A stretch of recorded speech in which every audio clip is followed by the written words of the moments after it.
Hello muraho neza, amazina yanjye nitwa Niyosibo John Paul, akaba ari njye tugiye kubana muri iki gice cy'ubuzima ndetse tukanareba tukibaza impamvu abantu benshi dukunda kugira imyanda igiye itandukanye mu mubiri wacu, tugahura n'ibibazo by'ubuzima bigiye bitandukanye.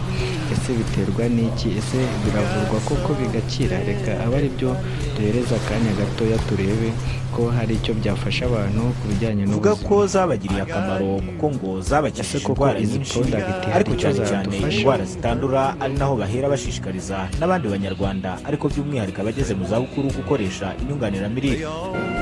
namwe C24/7 serizi turagenda product yamukijije C24/7 na Coratus.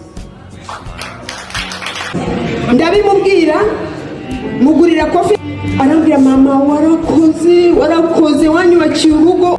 Nk'uko nawe umaze kubyibonera, izi ni product zaje ari igisubizo zije gufasha abantu benshi mu buryo bugiye butandukanye, izikoze mu mboga n'imbuto ndetse zifasha kongera umubiri w'umuntu ubudahangarwa, kandi si ibyo gusa zinareba ku mubiri w'umuntu hose aho uva ukagera, kandi zikoze mu mboga n'imbuto.